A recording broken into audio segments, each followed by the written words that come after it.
Hello guys, मेरा नाम है मीगो और आप लोग देख रहे हो मीगो। तो आप लोग का बहुत बहुत स्वागत है मेरे इस चैनल पर। चलिए बिना किसी देरी के एपिसोड को शुरू करते हैं। तो गाइस, प्रीवियस एपिसोड में हम लोग देखा था कि सॉन्ग एक पिल को खाने के बाद तुरंत ही वही जगह पर सभी के सामने ब्रेक थ्रू कर लेता है। इसी के साथ हमारा सीन सॉन्ग फैमिली के बेंडिक हाउस की तरफ शिफ्ट होता है। हम देखते हैं कि सॉन्ग के ऐसे हैरान करने वाले कारनामे को देखने के बाद यून की सॉन्ग के पैरों में गिर जाता है और उसके पैर को पकड़ते हुए सॉन्ग को मस्का लगाते हुए कहता है कि मेरे बड़े भाई, मेरे प्यारे बड़े भाई, अभी अभी आपने क्या खाया। सॉन्ग अपने पिल्स को दिखाते हुए कहता है कि तुमने तो अपनी हार बहुत ही जल्दी मान ली। हम देखते हैं कि यूनकी के मुंह में सॉन्ग के पिल्स को देखने के बाद पानी आने लगता है। वो सॉन्ग को दोबारा मक्खन लगाते हुए कहता है कि बड़े भाई, आप ही तो चाहते थे ना कि मैं आपको बड़ा भाई कहकर बुलाऊं। अगर आप चाहे तो मैं आपको आपसे ग्रैंडपा भी बुला सकता हूँ। अभी हम देखते हैं कि वहाँ पर किसी को एक जोरदार मार पड़ती है। हम देखते हैं कि ये दरअसल लॉर्ड हाउ ने यूनकी को मारा होता है। वो यूनकी से कहते हैं कि अरे बच्चे, अब बताओ तुम आखिर क्या बोल रहे थे। हम देखते हैं कि यूनकी दोबारा से सॉन्ग को पकड़ लेता है और कहता है कि मेरे प्यारे भाई, मेरे बहुत ही अच्छे बड़े भाई, वो आखिर किस तरह की पिल थी, ये आप मुझे एक टेस्ट करने के लिए नहीं देंगे। हम देखते हैं कि यूनकी की हरकत देखकर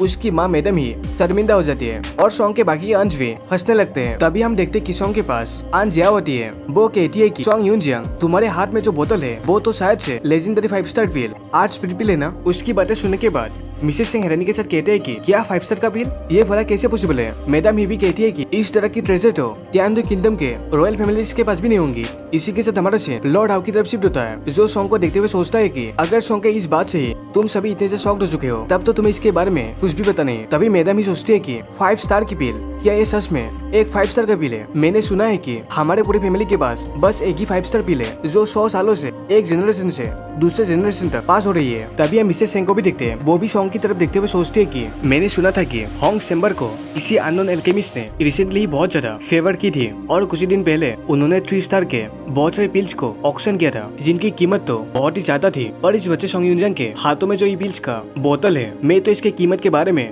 एस्टिमेट भी नहीं कर सकती। तभी सॉन्ग कहता है कि आन जाओ, आप तो बहुत ही ज्यादा नॉलेजेबल है। मैंने एक मेडिकल फैमिली के मेंबर से वैसे तो ये एक्सपेक्ट किया था। हाँ, आपने सही बेचना, ये 5 स्टार की आर्ट स्पिरिट पिल्स ही है। सॉन्ग की बातें सुनने के बाद जाओ कहती है कि मुझे मेरे ग्रेट ग्रैंडफादर से जो एंशिएंट बुक्स हासिल हुई थी, वहाँ से मैंने पढ़ा था कि 5 स्टार के आर्ट स्पिरिट पिल बिना किसी साइड इफेक्ट के 8 रैंक के कल्टिवेटर्स के लेवल्स को कुछ हद तक बढ़ा सकती है। उनकी बात सुनने के बाद सॉन्ग कहता है कि आपने सही कहा, पर इन पिल्स की इफेक्ट बस पहली बार लेने पर ही इफेक्टिव होती है। सॉन्ग की बातें सुनने के बाद लॉर्ड हाउस सोचते हैं कि सॉन्ग के इस बोतल की मदद से मेरी सॉन्ग फैमिली की पावर तो कुछ अलग ही मुकाम में पहुंच सकती है। मैंने यूनजंग के पिल्स को थर्ड अंकल के रूम में देखा था, इसीलिए मैंने पहले ही अपने आप को मेंटली इस शौक के लिए रेडी करके रखा था। मुझे अपने कैरेक्टर को मेंटेन करके रखना होगा। हम देखते कि सॉन्ग की तरफ देखते हुए मैडम ही सोचती है कि सॉन्ग की वो आर्ट स्पिरिट पिल उसके कल्टिवेशन में उसकी मदद कर रहा है। अगर ये किसी तरह की बेतल टाइप की पिल होती तो फिर तो ये पिल्स कुछ फास्ट क्लास फैमिलीज के लिए ट्रेजर बन जाती है। ऑफ कोर्स मेरे हस्बैंड को इन पिल्स की जरूरत नहीं है, पर अगर मैं अपने दोनों बच्चों के लिए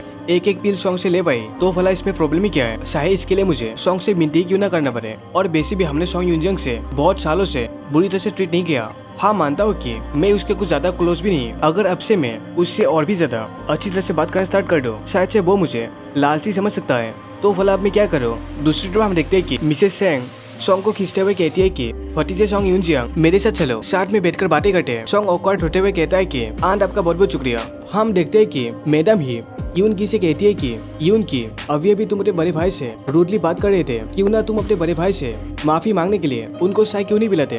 शादी में वो अपने मन के अंदर सोचती है कि वो अमीर औरत मुझसे पहले आखिर सॉन्ग के पास कैसे जा सकती है। तभी हम देखते हैं कि इन सभी की बातें सुनने के बाद लॉर्ड हाउ बहुत ही गुस्से में जाते हैं और अपने हाथ में रखे कप को यूनकी की तरफ तेजी के साथ फेंक देता है। दूसरे पल हम देखते हैं कि यूनकी बड़ी फुर्ती के साथ लॉर्ड हाउ के फेंके हुए कप से डॉज कर लेता है और हवा की फुर्ती के साथ उसी कप में चाय भरकर सॉन्ग के सामने रख देता है। हम देखते हैं लॉर्ड हाउ बहुत ही गुस्से में होते हैं। यूनकी दोबारा मस्का लगाते हुए कहता है कि मेरे बड़े भाई, प्यारे बड़े भाई, आप थोड़ा चाय पी लीजिए। अभी आपका सोता भाई आपसे बहुत बुरी तरह से बात कर रहा था, प्लीज आप उसे अपने दिल पर मत लेना। उसकी बातें सुनने के बाद सॉन्ग कहता है कि अच्छा ठीक है, तुम कुछ दिनों तक अगर मेरे सामने अच्छी तरह बिहेव करते रहे तो फिर मैं तुम्हें कुछ पिल्स देने में बिल्कुल भी माइंड नहीं करूंगा। शादी में सॉन्ग सोचता है कि वैसे मैं भी चाहता हूँ कि ये बच्चा ब्रेक थ्रू कर ले। इस बच्चे की टैलेंट तो वैसे भी बहुत अच्छी है, ये बंदा भी आसानी से हेवन लेवल तक ब्रेक थ्रू कर पाएगा। सॉन्ग की बातों को सुनने के बाद यूनकी कहता है कि बड़े भाई आपका बहुत बहुत शुक्रिया। सॉन्ग दोबारा उससे कहता है कि अब जाओ और अपने सीट पर बैठ जाओ। तभी को कहता है कि ग्रैंडपा हम आ गए। हम देखते हैं कि ये दरअसल यून रियो और यून जियो होता है। इसी के साथ वो दोनों सभी को ग्रीट करते हैं। तभी वो सॉन्ग को नोटिस करते हुए कहता है कि ये तो बहुत ही अजीब है, वो कचरा आखिर मेरे फादर के जगह पर क्यों बैठ रहा है। भले ही वो ओल्ड मैन उस कचरे की जितने भी साथ थे, पर मेरी मदर की एटीट्यूड तो उस कचरे को लेकर हमेशा सेम रहेगी और ये तो मेरी मदर की पुरानी आदत है, वो कभी भी उस कस्टमर के साथ पोलाइट नहीं हो सकती। तभी यून रुई जोर से कहता है कि हे सॉन्ग यूनजियांग, तुम अपने हिसाब से कोई एक सीट ढूंढ लो और उस जगह से जल्दी से उठ जाओ। यूनरुई की बातें सुनने के बाद उसकी बहन सोचती है कि इस इडियट को तो हालत का जायजा लेना बिल्कुल नहीं आता। इसी के साथ वो अपने भाई के मुंह को बंद करते हुए कहती है कि कोई बात नहीं, दरअसल यूनरुई आज बुरे मूड में है। कजन यूनजियांग, तुम इसकी बातों को अपने दिल पर मत लेना। उसकी बातें सुनने के बाद सॉन्ग कहता है कि कजन यूनजियो, कोई बात नहीं है। शादी में सॉन्ग सोचता है कि सॉन्ग यूनजियो मेरी सेकंड सिस्टर है जो सॉन्ग फैमिली की थर्ड जनरेशन है। उसे कल्टीवेट करना बिल्कुल पसंद नहीं, पर उसकी दिमाग बहुत ही तेज है। उसने यहाँ के हालत को पहले ही भाप लिया। ये लड़की बिल्कुल डीन गू की तरह ही है, एक फीमेल फॉक्स है और उसके पास में जो इडियट है उसका नाम है सॉन्ग यूनरुई। उसकी टैलेंट तो वैसे इतनी भी ज्यादा अच्छी नहीं है, पर उसकी टैलेंट बहुत ही ज्यादा जेन्युइन और एक्सट्रीमली स्ट्रॉन्ग है। वो अपने जेन्युइन पर्सनैलिटी को मेंटेन करने के लिए वो दूसरों से छुप कर बहुत ही ज्यादा हार्ड वर्क करता है। पर अनफॉर्चुनेटली बंदा कॉन्ग फैमिली के लॉर्ड की बेटी जिनजिन के पैर साधने वाले कुत्तों में से है और जिनजिन मेरे फियांसी होने की वजह से ही वो हमेशा मुझसे रूडली बात करता है। मेरे प्रीवियस लाइफ में 20 के हमले के दौरान मेरे सॉन्ग फैमिली से बस यही बंदा जिंदा बच के निकल पाया था। पर 3 साल बाद तियानडो किंगडम के फाइनल बैटल के दौरान जब तियानडो किंगडम पूरी तरह से तबाह हो गया था और मुझे जब जिसु किंगडम के एम्प्रेस के द्वारा प्रोटेक्ट किया गया था, तब मैं जिसु किंगडम में चला गया था, जहाँ पर मैं दोबारा से सॉन्ग यूनरुई से रियूनाइट हुआ था। इसी के साथ हम सॉन्ग के प्रीवियस मेमोरीज में एक बंदे को देखते हैं जो कहता है भले ही मुझे उसे मरने तक फॉलो ही क्यों न करना पड़े, पर मैं डेफिनेटली उसे मार कर ही रहूंगा। उस बास्टर्ड की वजह से 20 के हमले के दौरान मेरी पूरी सॉन्ग फैमिली तबाह हो गई। और नेक्स्ट सीन में हम सॉन्ग के साथ में एक बंदे को देखते हैं जो शायद से सॉन्ग यूनरुई होता है। वो वहाँ से जाते हुए सॉन्ग से कहता है कि तुम यहीं पर रहो एम्प्रेस के प्रोटेक्शन में, ये तुम्हारे लिए ज्यादा अच्छा रहेगा। अगर मुझे दोबारा सांस मिला तो मैं तुमसे मिलने जरूर आऊंगा। और यहाँ पर सॉन्ग कहता है कि और तब ऐसा लग रहा था कि सॉन्ग यूनरुई किसी को ढूंढ रहा है। सॉन्ग दोबारा सोचता है कि कहीं ऐसा तो नहीं कि तब सॉन्ग यूनरुई जिस बंदे का पीछा कर रहा था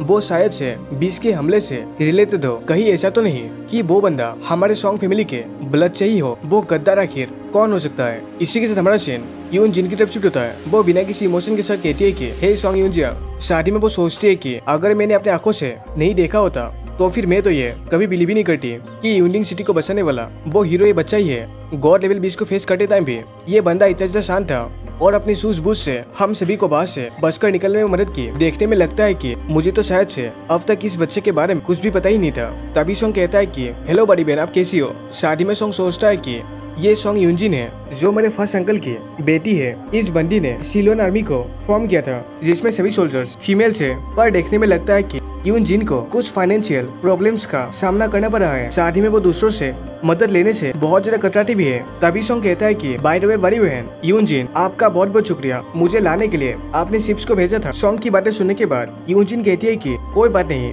वैसे भी तुम्हें इसके लिए ग्रैंडपा का शुक्रिया कहना चाहिए। उसकी बातें सुनने के बाद लॉर्ड हाउस स्माइल के साथ कहते हैं कि वैसे यूनजिन, तुमने बहुत ही अच्छा अरेंजमेंट किया था और शादी में तुम्हें जो भी लॉस हुआ है उन सारी चीजों की एक लिस्ट बना लेना और ट्रिप के दौरान जितना भी खर्चा हुआ है मैं तुम्हें पे कर दूंगा। तभी यूनजुई हंसते हुए कहती है कि वैसे मैं पूछना चाहती थी कि आखिर हमारी बड़ी बहन को अपनी मिलिट्री की ड्यूटी छोड़कर किस वजह से इस पार्टी को अटेंड करने के लिए वापस आना पड़ा। देखने में तो लगता है कि वो ग्रैंडपा से अपने सभी अकाउंट्स को सेटल करने के लिए आई है। हम देखते हैं कि इसकी बातें सुनने के बाद यूनजिन थोड़ा सा गुस्से में आ जाती है। शादी में वो सोचती है कि एल्डर सिस्टर तो हमेशा ही सॉन्ग यूनजियांग को नीची नजरों से देखती थी, पर आज उनकी एटीट्यूड तो सॉन्ग के लिए बहुत ही ज्यादा पोलाइट है। अब मैं बिल्कुल श्योर हूँ कि मेरी जजमेंट बिल्कुल करेक्ट है।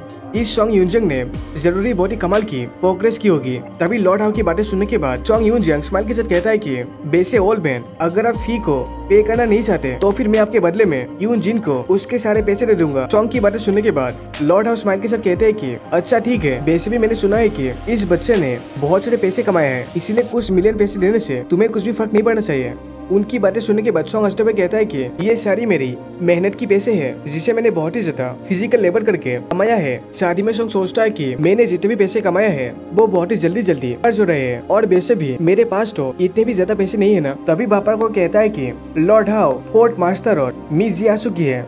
इसी के साथ हम उन दोनों को देखते हैं। ये जो आदमी होता है इसका नाम सॉन्ग कैंग होता है। सॉन्ग फैमिली में इस बंदे की इज्जत बिल्कुल सॉन्ग की तरह ही नहीं है। तभी सॉन्ग उनसे कहता है कि हे अंकल, आपको बहुत टाइम से देखा नहीं। सॉन्ग कैंग के कंधे पर हाथ रखने के बाद हंसते हुए कहता है कि तुम आखिर वापस आ ही गए, क्या तुमने अपने फोर्ड अंकल को मिस नहीं किया। वो चुपके से सॉन्ग से कहता है कि वैसे मैंने लाव को भी इनवाइट किया है, चलो हम ड्रिंक करने के लिए बाद में चलते हैं। सॉन्ग उससे कहता है कि कभी बाद में जाएंगे। शादी में सॉन्ग सोचता है कि ये बंदा तो सच में एक आर्ट ड्रिंक का कल्टीवेटर है, मैं तो इनके बारे में कुछ ज्यादा ही सोच रहा था। और यहाँ पर इनके पार्टी में और क्या क्या धमाके होते हैं, ये सभी चीजें आपको पता चलेगी आगे के एपिसोड्स में। तो इसी के साथ गाइस वीडियो को हम यहीं पर एंड करते हैं। वीडियो अगर आपको थोड़ा सा भी पसंद आया हो तो लाइक शेयर और सब्सक्राइब जरूर कर दीजिए। इसी के साथ गाइस हम मिलते हैं दूसरे एपिसोड में। शुक्रिया, तथा एंड बाय बाय।